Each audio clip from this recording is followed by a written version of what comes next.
নবীজি সাল্লাল্লাহু আলাইহি ওয়াসাল্লাম বলেন, আল্লাহ পাক বলেছেন, কেউ যদি কোনো অসুস্থ ব্যক্তির ইয়াদত করতে যায়, অসুস্থ ব্যক্তির খোঁজ খবর নিতে যায়, সেবা যত্ন করার জন্য যায়, আল্লাহ পাক বলে দিয়েছেন সে ওইখানে আমি আল্লাহকেই হাজির পাবে।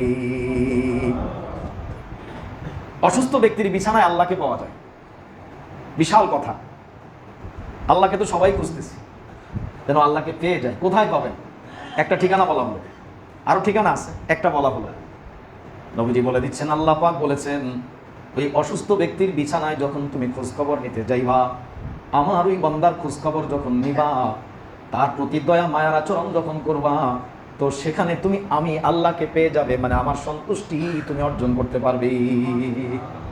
তাহলে এটা মুসলমানের হক। অসুস্থ হলে একটু খোঁজখবর নেওয়া, সম্ভব হলে একটু সেবা যত্ন করা, যার যার অবস্থান থেকে যেভাবে পারি। যদি সরাসরি যেতে নাও পারি, দূরে আসি, তো এখন তো যুগ আছে, হাই হ্যালো করার সুযোগ আছে, কি বলেন? একটু জিজ্ঞেস করা, খোঁজ খবর নেওয়া, তা তো তার দিলজয়ী হবে, সে প্রশান্তি অনুভব করবে। করবো না ইনশাআল্লাহ? মুসলমানের জন্য নবীজির শিক্ষা কত সুন্দর শিক্ষা। যদি আমরা এই শিক্ষাগুলো এক একটা করে আপন করে নিতে পারতাম, তাহলে এই সমাজটা আসলেই অনেক শান্তিপূর্ণ সমাজ হয়ে যেত। কোনো কষ্ট, কোনো ব্যথা, কোনো দুঃখ থাকতো না।